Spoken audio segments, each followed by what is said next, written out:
शांति पथ प्रदर्शन पहला अध्याय अध्ययन पद्धति।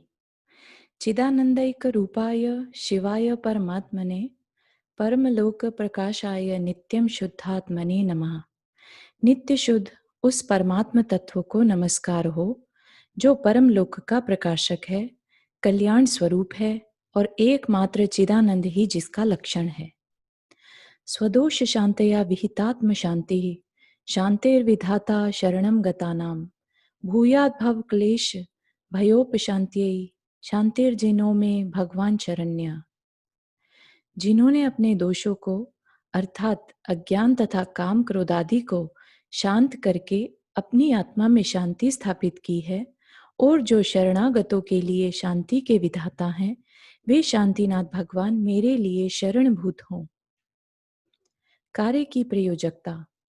अहो शांति के आदर्श वीतरागी गुरुओं की महिमा, जिसके कारण आज इस निकृष्ट काल में भी, जबकि चाहू और हाय पैसा हाय धन के सिवाय कुछ सुनाई नहीं देता, कहीं कहीं इस कचरे में दबी यह धर्म की इच्छा दिखाई दे ही जाती है। आप सब धर्म प्रेमी बंधुओं में उसका साक्षात्कार हो रहा है। यह सब गुरुओं का ही प्रभाव है। सौभाग्य है हम सभी का कि हमें वह आज प्राप्त हो रहा है। लोक पर दृष्टि डालकर जब यह अनुमान लगाने जाते हैं कि ऐसे व्यक्ति जिनको कि गुरुओं का यह प्रसाद प्राप्त हुआ है कितने हैं, तो अपने इस सौभाग्य के प्रति कितना बहुमान उत्पन्न होता है अपने अंदर। सर्वलोक ही तो इस धर्म की भावना से या इसके संबंध में सुनने मात्र की भावना से शून्य है। आज के लोक को तो यह धर्म शब्द भी कुछ कड़वा सा लगता है। ऐसी अवस्था में हमारे अंदर धर्म के प्रति उल्लास, सौभाग्य है यह हमारा। परंतु कुछ निराशा सी होती है यह देखकर कि धर्म के प्रति की भावना का यह भग्नावेश क्या काम आ रहा है मेरे। पड़ा है अंदर में यूं ही बेकार सा, कुछ दिनों के पश्चात विलीन हो जाएगा धीरे धीरे, और मैं भी जा मिलूंगा उन्हीं की श्रेणी में जिनको कि इसके नाम से चिढ़ है। बेकार वस्तु का पड़ा रहना कुछ अच्छा भी तो नहीं लगता, फिर उसके पड़े रहने से लाभ भी क्या है। समय बर्बाद करने के सिवाय निकलता ही क्या है उसमें से। उस भावना के दबाव के कारण कुछ न चाहते हुए भी, रुचि न होते हुए भी जाना पड़ता है मंदिर में, या पढ़ता हूँ शास्त्र, या कभी कभी चला जाता हूँ किसी ज्ञानी के उपदेश में। मैं स्वयं नहीं जानता कि क्यों, क्या मिलता है वहां। कभी कभी उपवास भी करता हूँ देखा देखी, पर क्षुधा की पीड़ा में रखा ही क्या है। चलो फिर भी यह सोचकर कि लाभ न सही हानि भी तो कुछ नहीं है, अपनी एक मान्यता ही पूरी हो जाएगी, चला जाता हूँ मंदिर में। बाप दादा से चली आ रही मान्यता की रक्षा करना भी तो मेरा कर्तव्य है ही। भले मूर्ति के दर्शन से कुछ मिल न सकता हो, वह मेरी रक्षा न कर सकती हो मुझ पर प्रसन्न होकर, परंतु कुछ न कुछ पुण्य तो होगा ही। भले समझ ना पाऊं क्या लिखा है शास्त्र में, पर इसे पढ़ने का कुछ न कुछ फल तो मिलेगा ही आगे जाकर अगले भव में मुझे। इन पंडित जी ने या इन शुल्लक महाराज ने या इन ब्रह्मचारी जी ने क्या कहा है, भले कुछ जान न पाऊं, पर कान में कुछ पड़ा ही तो है, कुछ तो लाभ हुआ ही होगा उसका। और इस प्रकार की अनेक धारणाएं धर्म के संबंध में होती हैं। निष्प्रयोजन उपर्युक्त क्रियाएं करके संतुष्ट हो जाने वाले भोचेतन, क्या कभी विचार किया है इस बात पर कि तू क्या कर रहा है, क्यों कर रहा है और इसका परिणाम क्या निकलेगा। लोक में कोई भी कार्य बिना प्रयोजन तू करने को तैयार नहीं होता। यहाँ क्यों हो रहा है।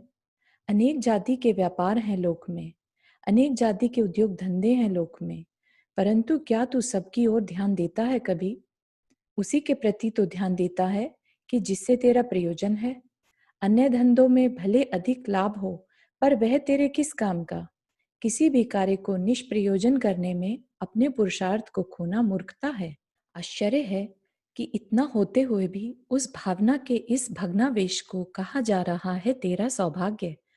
ठीक है प्रभु, वह फिर भी तेरा सौभाग्य है, क्योंकि उन व्यक्तियों को तो जिन्हें कि इसका नाम सुनना भी नहीं रुचता, इसके प्रयोजन व इसकी महिमा का भान होना ही असंभव है।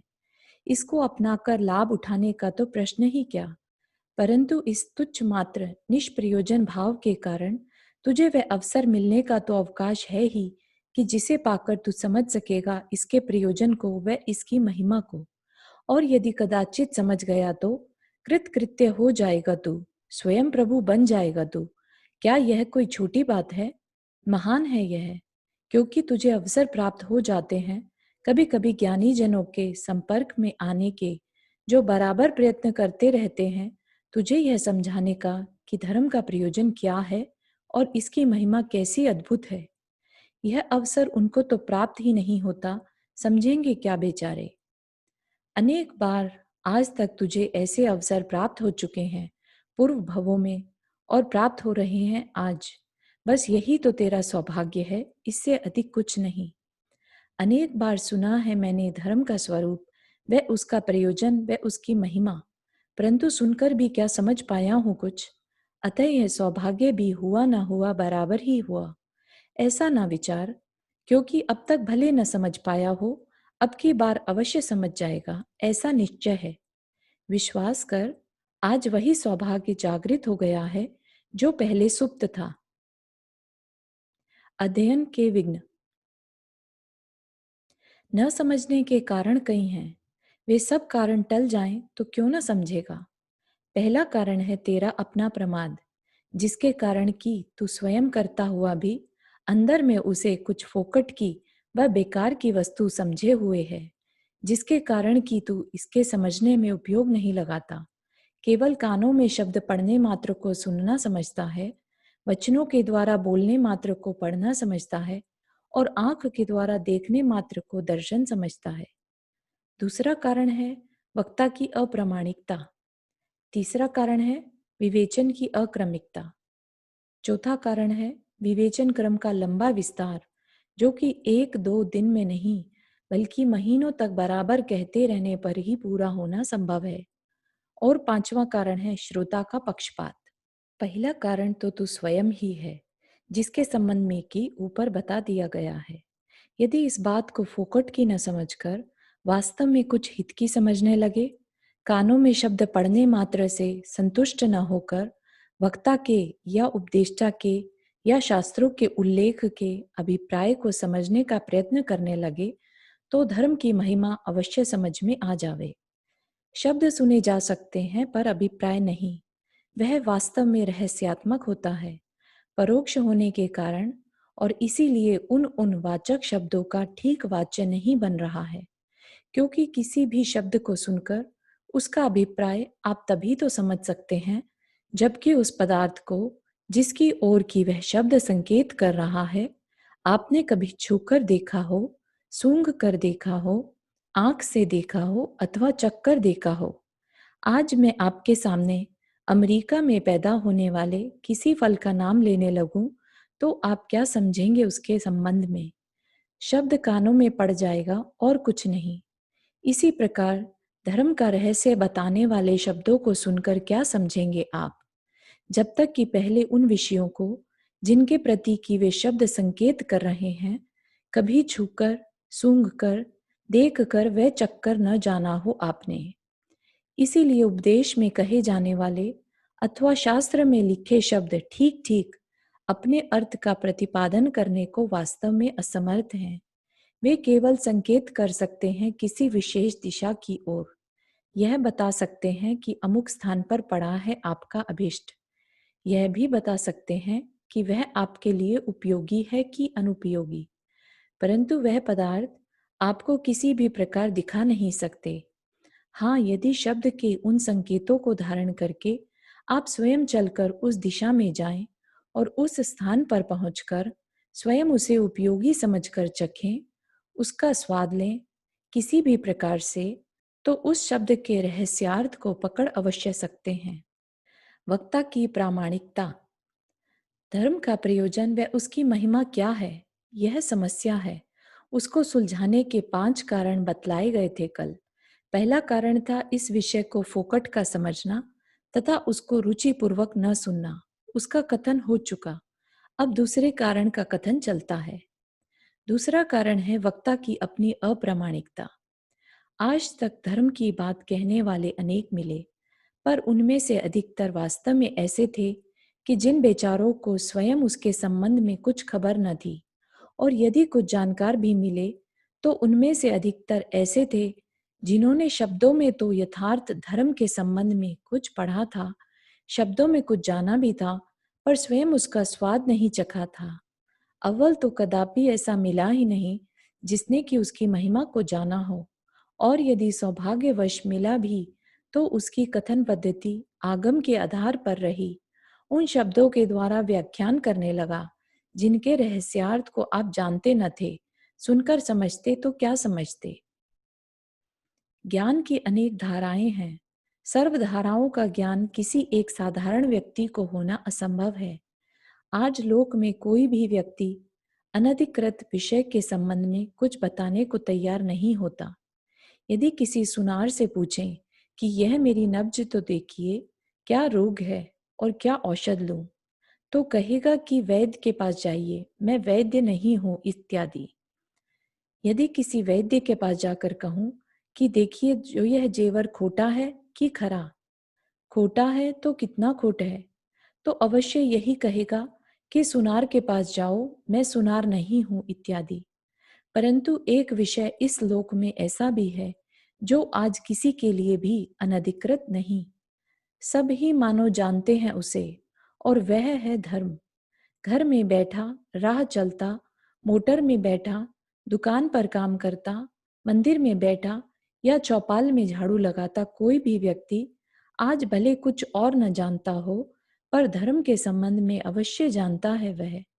किसी से पूछिए अथवा वैसे ही कदाचित चर्चा चल जाए तो कोई भी ऐसा नहीं है कि इस फुकट की वस्तु धर्म के संबंध में कुछ अपनी कल्पना के आधार पर बताने का प्रयत्न न करे। भले स्वयं उसे यह भी पता ना हो कि धर्म किस चिड़िया का नाम है, भले इस शब्द से भी चिढ़ हो उसे, पर आपको बताने के लिए वह कभी भी टांग अड़ाए बिना न रहेगा। स्वयं उसे अच्छा न समझता हो अथवा स्वयं उसे अपने जीवन में अपनाया ना हो, पर आपको उपदेश देने से न चूकेगा कभी। सोचिए तो कि क्या धर्म ऐसी ही फोकट की वस्तु है? यदि ऐसा ही होता तो सबके सब धर्मी ही दिखाई देते, पाप, अत्याचार, अनर्थ आदि शब्द व्यर्थ हो जाते। परंतु सौभाग्यवश ऐसा नहीं है। धर्म फोकट की वस्तु नहीं है, यह अत्यंत महिमावान है। सब कोई इसको नहीं जानते। शास्त्रों के पाठी बड़े बड़े विद्वान भी सभी इसके रहस्य को नहीं पा सकते। कोई विरला अनुभवी ही इसके पार को पाता है, बस वही हो सकता है प्रामाणिक वक्ता। इसके अतिरिक्त अन्य किसी के मुख से धर्म का स्वरूप सुनना ही इस प्राथमिक स्थिति में आपके लिए योग्य नहीं, क्योंकि अनेक अभिप्रायों को सुनने से भ्रम में उलझकर झुंझलाए बिना न रह सकोगे। जितने मुख उतनी ही बातें, जितने उपदेश उतने ही आलाप, जितने व्यक्ति उतने ही अभिप्राय। सब अपने अपने अभिप्राय का ही पोषण करते हुए वर्णन कर रहे हैं धर्म के स्वरूप का। किसकी बात को सच्ची समझोगे? क्योंकि सब बातें होंगी एक दूसरे को झूठा ठहराती, परस्पर विरोधी। वक्ता की किंचित प्रामाणिकता का निर्णय किए बिना जिस किसी से धर्म चर्चा करना या उपदेश सुनना योग्य नहीं, परंतु इस अज्ञान दशा में वक्ता की प्रामाणिकता का निर्णय कैसे करें? ठीक है, तुम्हारा प्रश्न है तो कुछ कठिन काम, पर फिर भी संभव है। कुछ बुद्धि का प्रयोग अवश्य मांगता है, और वह तुम्हारे पास है। धेले की वस्तु की परीक्षा करने के लिए तो आप में काफी चतुराई है। क्या जीवन की रक्षक अत्यंत मूल्यवान इस वस्तु की परीक्षा न करोगे? अवश्य कर सकोगे। पहचान भी कठिन नहीं। स्थूलता दिखने पर जिसके जीवन में उन बातों की झांकी दिखाई देती हो जो कि वह मुख से कह रहा हो, अर्थात जिसका जीवन सरल, शांत व दयापूर्ण हो, जिसके शब्दों में माधुर्य हो, करुणा हो और सर्व सत्व का हित हो, सभ्यता हो, जिसके वचनों में पक्षपात की बू न आती हो, जो हठी न हो, संप्रदाय के आधार पर सत्यता को सिद्ध करने का प्रयत्न न करता हो, वाद विवाद रूप चर्चा करने से डरता हो, आपके प्रश्नों को शांतिपूर्वक सुनने की जिसमें क्षमता हो तथा धैर्य से वह कोमलता से उसे समझाने का प्रयत्न करता हो, आपकी बात सुनकर जिसे क्षोभ न आ जाता हो, जिसके मुख पर मुस्कान खेलती हो, विषय भोगों के प्रति जिसे अंदर में कुछ उदासी हो, प्राप्त विषयों के भोगने से भी जो घबराता हो तथा उस त्याग करने से जिसे संतोष होता हो, अपनी प्रशंसा सुनकर कुछ प्रसन्न सा और अपनी निंदा सुनकर कुछ रुष्ट सा हुआ प्रतीत न होता हो, तथा अन्य भी अनेक इसी प्रकार के चिन्ह हैं जिनके द्वारा स्थूल रूप से आप वक्ता की परीक्षा कर सकते हैं। विवेचन के दोष। तीसरा कारण है विवेचन की अक्रमिकता, अर्थात यदि कोई अनुभवी ज्ञानी भी मिला और सरल भाषा में समझाना भी चाहा, तो भी अभ्यास न होने के कारण या पढ़ाने का ठीक ठीक ढंग न आने के कारण या पर्याप्त समय न होने के कारण क्रम पूर्वक विवेचन कर न पाया, क्योंकि उस धर्म का स्वरूप बहुत विस्तृत है जो थोड़े समय में या थोड़े दिनों में ठीक ठीक हृदयंगत कराया जाना शक्य नहीं है, भले ही वह स्वयं उसे ठीक समझता हो। पर समझने और समझाने में अंतर है। समझा एक समय में जा सकता है और समझाया जा सकता है क्रम पूर्वक काफी लंबे समय में। समझाने के लिए क से प्रारंभ करके ह तक क्रम पूर्वक धीरे धीरे चलना होता है, समझने वाले की पकड़ के अनुसार।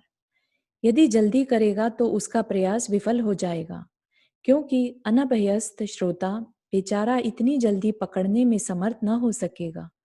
इसलिए इतने झंझट से बचने के लिए तथा श्रोता समझता है या नहीं, इस बात की परवाह किए बिना अधिकतर वक्ता अपनी रुचि के अनुसार पूरे विस्तार में से बीच बीच के कुछ विषयों का विवेचन कर जाते हैं और श्रोताओं के मुख से निकली वाह वाह से तृप्त होकर चले जाते हैं।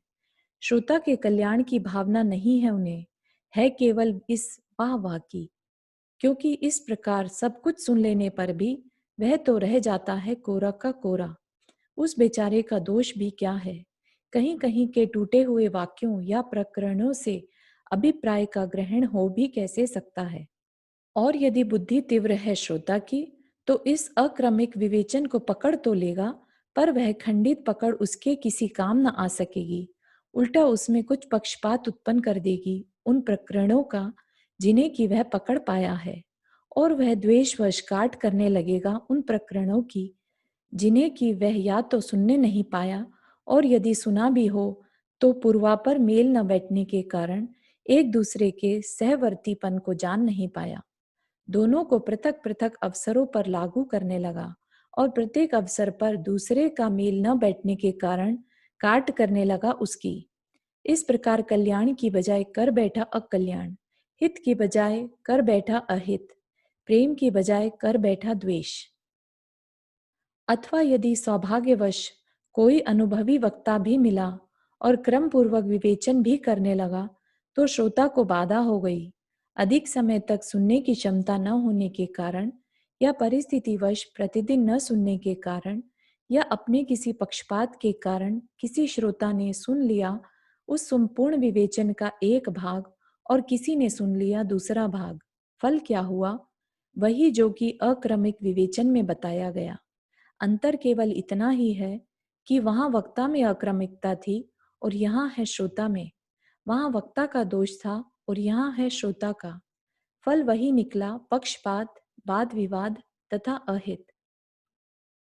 श्रोता के दोष। ऊपर बताए गए दोष के अतिरिक्त श्रोता में और भी कई दोष हैं, जिनके कारण प्रामाणिक व योग्य वक्ता मिलने पर भी वह उसके समझने में असमर्थ रहता है। उन दोषों में से मुख्य है उसका अपना पक्षपात, जो किसी अप्रामाणिक अथवा अयोग्य वक्ता का विवेचन सुनने के कारण उसमें उत्पन्न हो गया है, तथा प्रामाणिक और योग्य वक्ता के विवेचन को अधूरा सुनने के कारण उसमें उत्पन्न हो गया है, अथवा पहले से ही बिना किसी का सिखाया कोई अभिप्राय उसमें पड़ा है। यह पक्षपात वस्तु स्वरूप जानने के मार्ग का सबसे बड़ा शत्रु है, क्योंकि इस पक्षपात के कारण अव्वल तो अपनी रुचि या अभिप्राय से अन्य कोई बात उसे रुचती ही नहीं, और इसीलिए ज्ञानी की बात सुनने का प्रयत्न ही नहीं करता वह। और यदि किसी की प्रेरणा से सुनने भी चला जाए, तो समझने की दृष्टि के बजाय सुनता है वाद विवाद की दृष्टि से, शास्त्रार्थ की दृष्टि से, दोष चुनने की दृष्टि से। अपनी रुचि के विपरीत कोई बात आई नहीं कि वह पड़ गया उस बेचारे के पीछे हाथ धोकर, तथा अपने अभिप्राय के पोषक कुछ प्रमाण उस ही के वक्तव्यों में से छांटकर पूर्वा पर मेल बैठाने का स्वयं प्रयत्न न करता हुआ बजाय स्वयं समझने के समझाने लगा वक्ता को। वहां देखो, तुमने या तुम्हारे गुरु ने ऐसी बात कही है या लिखी है, और यहाँ उससे उल्टी बात कह रहे हो। और प्रचार करने लगता है लोक में इस अपने पक्ष का तथा विरोध का। फल निकलता है तीव्र द्वेष। श्रोता का दूसरा दोष है धैर्यहीनता। चाहता है कि तुरंत ही सब कुछ बता दे। एक राजा को एक बार हट उपजी। कुछ जोहरियों को दरबार में बुलाकर उसने बोला कि मुझे रत्न की परीक्षा करना सिखा दीजिए, नहीं तो मृत्यु का दंड भोगिए। जौहरियों के पांव तले की धरती खिसक गई। असमंजस में पड़े सोचते थे कि एक वृद्ध जोहरी आगे बढ़ा, बोला कि मैं सिखाऊंगा, पर एक शर्त पर। वचन दो तो कहूं। राजा बोला, स्वीकार है, जो भी शर्त होगी पूरी करूंगा। वृद्ध बोला, गुरु दक्षिणा पहले लूंगा। हाँ हाँ, तैयार हूं, मांगो, क्या मांगते हो। जाओ कोषाध्यक्ष, दे दो सेठ साहब को लाख करोड़ जो भी चाहिए। वृद्ध बोला कि राजन, लाख करोड़ नहीं चाहिए, बल्कि जिज्ञासा है राजनीति सीखने की, और वह भी अभी इसी समय। शर्त पूरी कर दीजिए और रत्न परीक्षा की विद्या ले लीजिए। परंतु यह कैसे संभव है, राजा बोला। राजनीति इतनी सी देर में थोड़े ही सिखाई जा सकती है। वर्षों हमारे मंत्री के पास रहना पड़ेगा। बस, तो रत्न परीक्षा भी इतनी जल्दी थोड़े ही बताई जा सकती है। वर्षों रहना पड़ेगा दुकान पर। और राजा को अकल आ गई। इसी प्रकार धर्म संबंधी बात भी कोई थोड़ी देर में सुनना या सीखना चाहे तो यह बात असंभव है। वर्षों रहना पड़ेगा ज्ञानी के संग में, और वर्षों सुनना पड़ेगा उसके विवेचन को। जब स्थूल प्रत्यक्ष इंद्रिय गोचर लौकिक बातों में भी यह नियम लागू होता है, तो सूक्ष्म परोक्ष इंद्रिय अगोचर अलौकिक बात में क्यों न लागू होगा। इसका सीखना तो और भी कठिन है। अतः भो जिज्ञासु, यदि धर्म का प्रयोजन व उसकी महिमा का ज्ञान करना है, तो धैर्य पूर्वक वर्षों तक सुनना होगा, शांत भाव से सुनना होगा, और पक्षपात व अपनी पूर्व की धारणा को दबाकर सुनना होगा। महाविघ्न पक्षपात। धर्म के प्रयोजन व महिमा को जानने या सीखने संबंधी बात चलती है, अर्थात धर्म संबंधी शिक्षण की बात है। वास्तव में यह जो चलता है, इसे प्रवचन न कहकर शिक्षण क्रम नाम देना अधिक उपयुक्त है। किसी भी बात को सीखने या पढ़ने में क्या क्या बाधक कारण होते हैं, उनकी बात है। 5 कारण बताए गए थे, उनमें से 4 की व्याख्या हो चुकी, जिस पर से यह निर्णय कराया गया कि यदि धर्म का स्वरूप जानना है तो उससे कुछ काम लेना है तो पहला, उसके प्रति बहुमान व उत्साह उत्पन्न कर। दूसरा, निर्णय करके यथार्थ वक्ता से उसे सुन। तीसरा, अक्रम रूप में न सुनकर क से ह तक क्रम पूर्वक सुन। चौथा, धैर्य धार कर बिना चूक प्रतिदिन महीनों तक सुन। अब 5वें बाधक कारण की बात चलती है, वह है वक्ता व श्रोता का पक्षपात। वास्तव में यह पक्षपात बहुत घातक है। इस मार्ग में साधारणतः यह उत्पन्न हुए बिना नहीं रहता। कारण पहले बताया जा चुका है। पूरा वक्तव्य क्रम पूर्वक न सुनना ही उस पक्षपात का मुख्य कारण है। थोड़ा जानकर मैं बहुत कुछ जान गया हूँ, ऐसा अभिमान अल्पज्ञ जीवों में स्वभावतः उत्पन्न हो जाता है, जो आगे जानने की उसे आज्ञा नहीं देता। वह जो मैंने जाना है सो ठीक है, और जो दूसरे ने जाना सो झूठ है। और दूसरा भी, जो मैंने जाना सो ठीक है, और जो आपने जाना सो झूठ। एक इसी अभिप्राय को धार परस्पर लड़ने लगते हैं, शास्त्रार्थ करते हैं, वाद विवाद करते हैं। उस वाद विवाद को सुनकर कुछ उसकी रुचि के अनुकूल व्यक्ति उसके पक्ष का पोषण करने लगते हैं, तथा दूसरे की रुचि के अनुकूल व्यक्ति दूसरे के पक्ष का। उसके अतिरिक्त कुछ साधारण व भोले व्यक्ति भी जो उसकी बात को सुनते हैं उसके अनुयायी बन जाते हैं, और जो दूसरे की बात को सुनते हैं वे दूसरे के। बिना इस बात को जाने कि इन दोनों में से कौन क्या कह रहा है, और इस प्रकार निर्माण हो जाता है संप्रदायों का, जो वक्ता की मृत्यु के पश्चात भी परस्पर लड़ने में ही अपना गौरव समझते रहते हैं, और हित का मार्ग न स्वयं खोज सकते हैं और न दूसरों को दर्शा सकते हैं। मजे की बात यह है कि यह सब लड़ाई होती है धर्म के नाम पर। यह दुष्ट पक्षपात कई जाति का होता है। उनमें से मुख्य दो जाति हैं, एक अभिप्राय का पक्षपात तथा दूसरा शब्द का पक्षपात।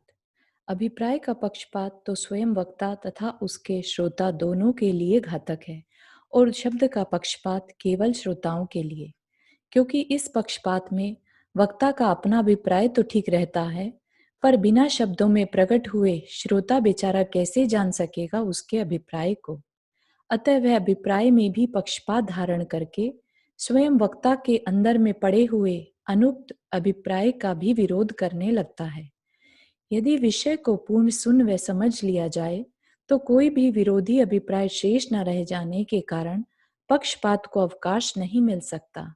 इस पक्षपात का दूसरा कारण है श्रोता की अयोग्यता, उसकी स्मरण शक्ति की हीनता, जिसके कारण कि सारी बात सुन लेने पर भी बीच बीच में कुछ कुछ बात तो याद रह जाती है और कुछ कुछ भूल जाता है वह, और इस प्रकार एक अखंडित धारावाही अभिप्राय खंडित हो जाता है उसके ज्ञान में।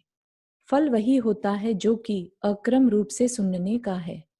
पक्षपात का तीसरा कारण है व्यक्ति विशेष के कुल में परंपरा से चली आई कोई मान्यता या अभिप्राय। इस कारण का तो कोई प्रतिकार ही नहीं है, भाग्य ही कदाचित प्रतिकार बन जाए। तथा अन्य भी अनेकों कारण हैं जिनका विशेष विस्तार करना यहाँ ठीक सा नहीं लगता। हमें तो यह जानना है कि निज कल्याणार्थ धर्म का स्वरूप कैसे समझें।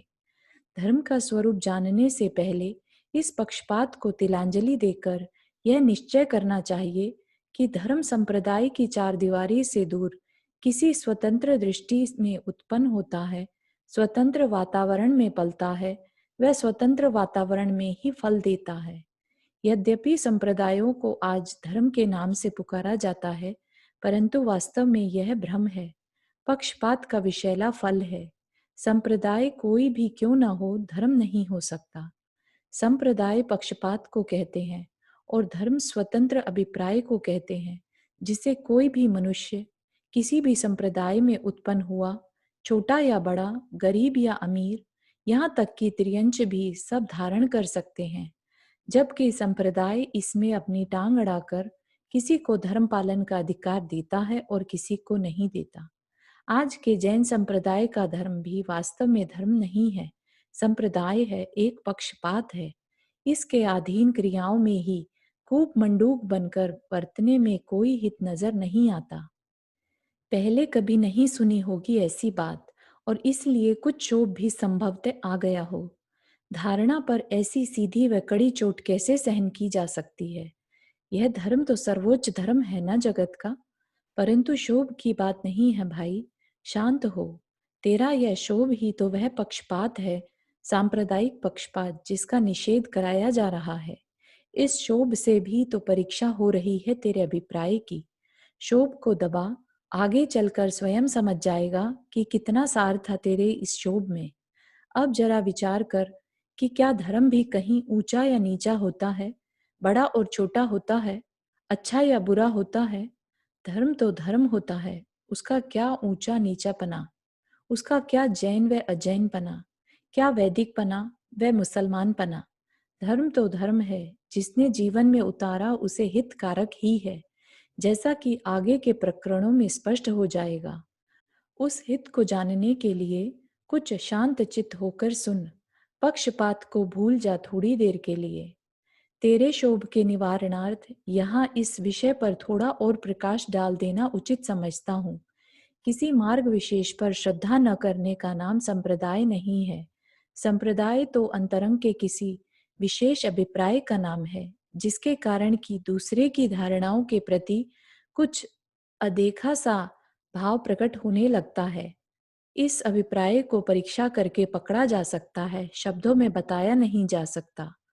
कल्पना कीजिए कि आज मैं यहाँ इस गद्दी पर कोई ब्रह्माद्वैतवाद का शास्त्र ले बैठूं और उसके आधार पर आपको कुछ सुनाना चाहूं, तो बताइए आपकी अंतर्वृत्ति क्या होगी? क्या आप उसे भी इसी प्रकार शांति व रुचि पूर्वक सुनना चाहेंगे जिस प्रकार की इसे सुन रहे हैं?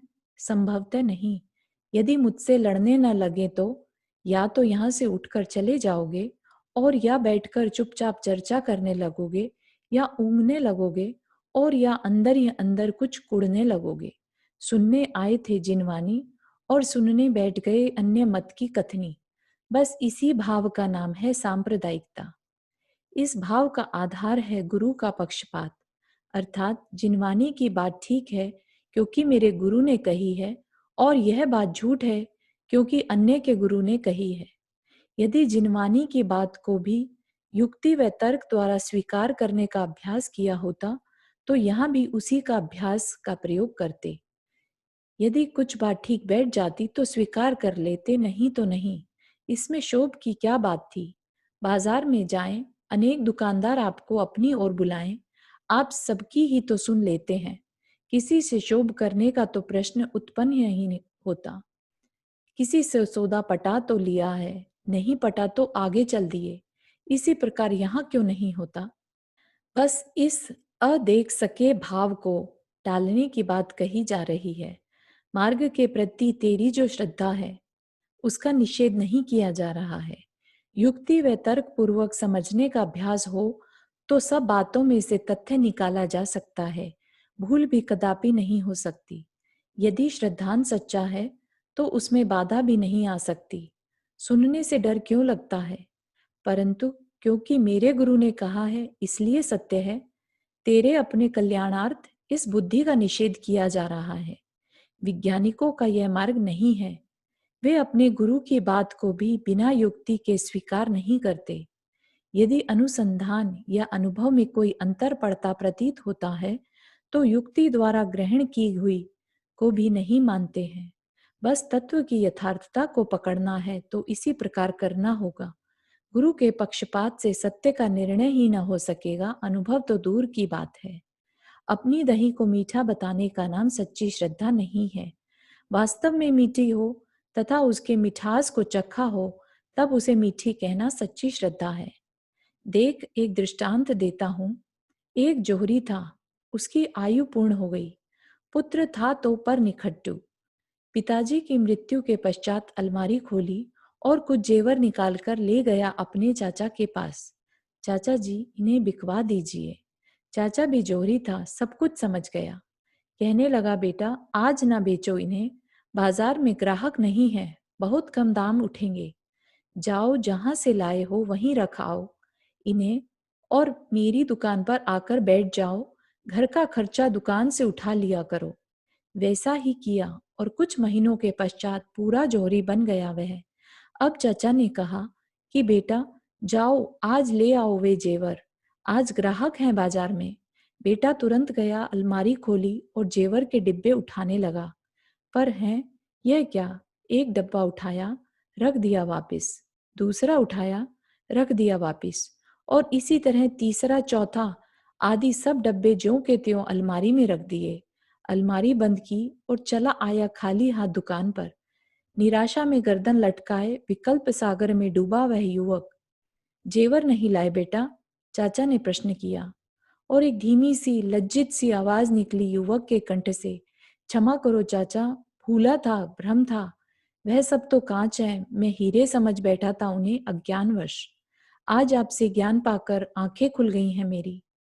बस इसी प्रकार तेरे भ्रम की, पक्षपात की सत्ता उसी समय तक है जब तक कि धैर्यपूर्वक कुछ महीनों तक बराबर उस विशाल तत्व को सुन व समझ नहीं लेता। उस संपूर्ण को यथार्थ रीत्या समझ लेने के पश्चात तू स्वयं लज्जित हो जाएगा, हंसेगा अपने ऊपर। वैज्ञानिक बन। जैसा कि आगे स्पष्ट हो जाएगा, धर्म का स्वरूप सांप्रदायिक नहीं वैज्ञानिक है। अंतर केवल इतना है कि लोक में प्रचलित विज्ञान भौतिक विज्ञान है और यह है आध्यात्मिक विज्ञान। धर्म की खोज तुझे एक वैज्ञानिक बनकर करनी होगी, सांप्रदायिक बनकर नहीं। स्वानुभाव के आधार पर करनी होगी, गुरुओं के आश्रय पर नहीं। अपने ही अंदर से तत्संबंधी क्या और क्यों उत्पन्न करके तथा अपने ही अंदर से उसका उत्तर लेकर करनी होगी, किसी से पूछकर नहीं। गुरु जो संकेत दे रहे हैं उनको जीवन पर लागू करके करनी होगी, केवल शब्दों में नहीं। तुझे एक फिलोसोफर बनकर रह चलना होगा, कूप मंडूक बनकर नहीं। स्वतंत्र वातावरण में जाकर विचरना होगा, सांप्रदायिक बंधनों में नहीं। देख एक वैज्ञानिक का ढंग और सीख कुछ उससे।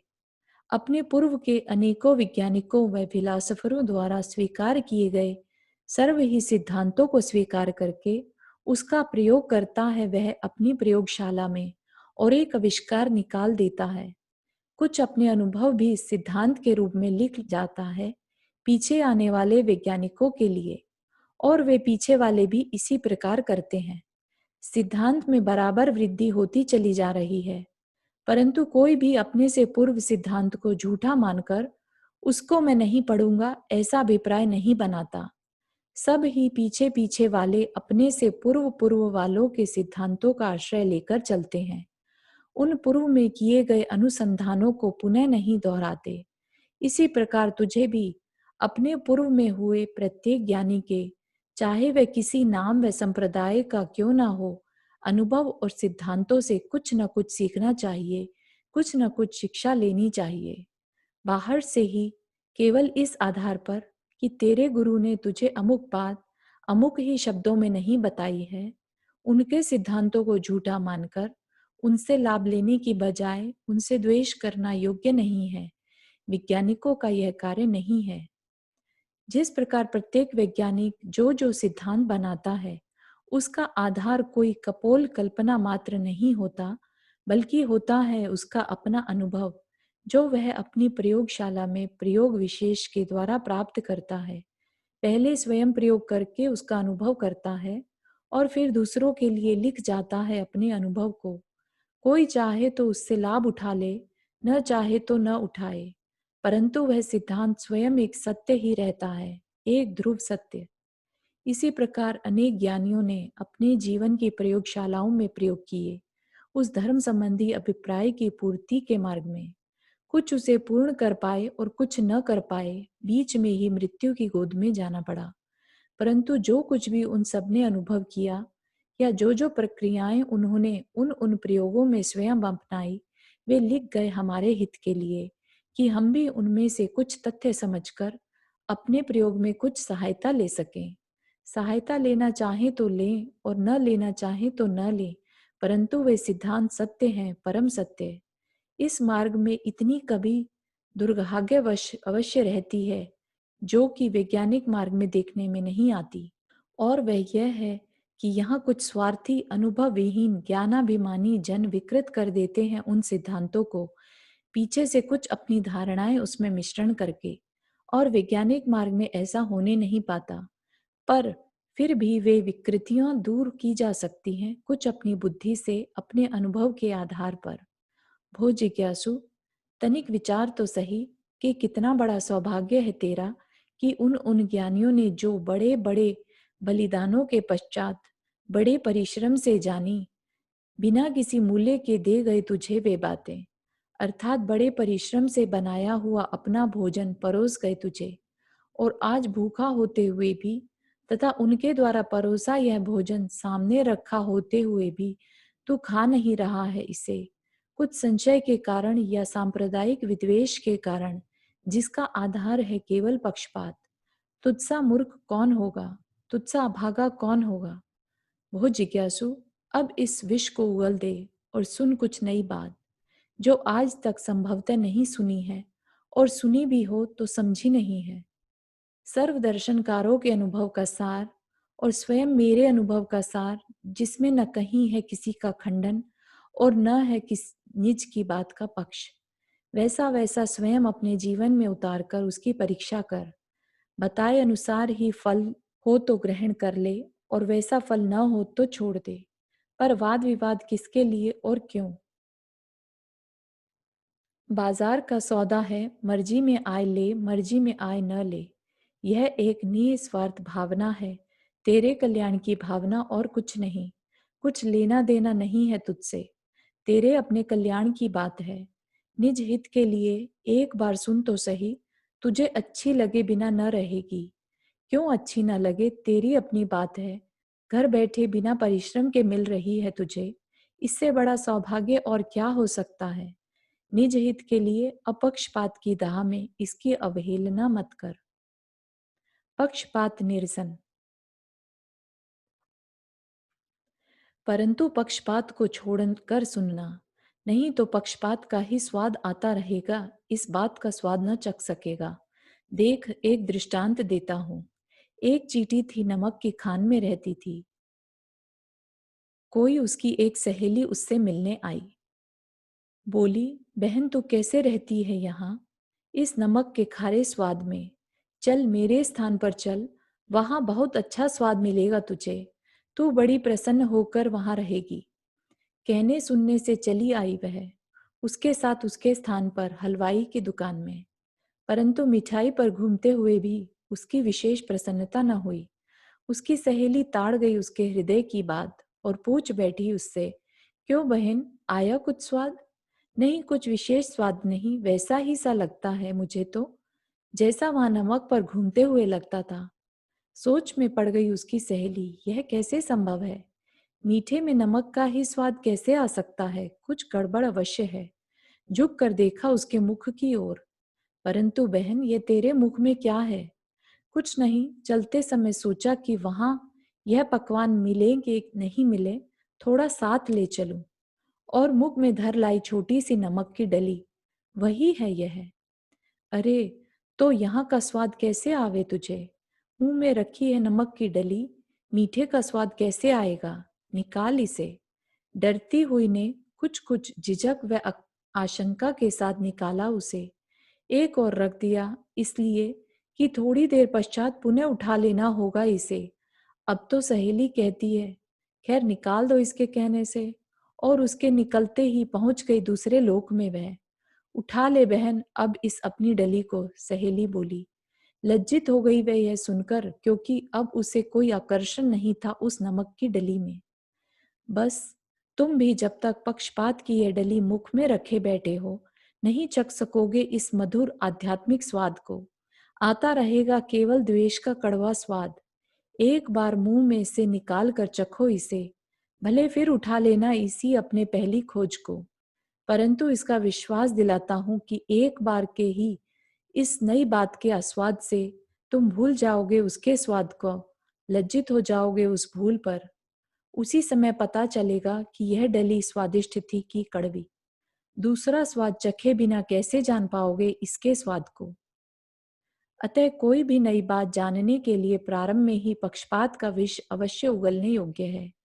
किसी बात को सुनकर या किसी भी शास्त्र में पढ़कर वक्ता या लेखक के अभिप्राय को ही समझने का प्रयत्न करना, जबरदस्ती उसके अर्थ को घुमाने का प्रयत्न न करना।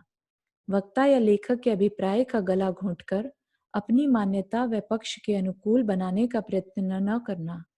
तत्व को अनेकों दृष्टियों से समझाया जाएगा। सब दृष्टियों की पृथक पृथक जानकार ज्ञान में उसका सम्मिश्रण कर लेना। किसी दृष्टि का भी निषेध करने का प्रयत्न न करना, अथवा किसी एक ही दृष्टि का आवश्यकता से अधिक पोषण करने के लिए शब्दों में खींचतान न करना।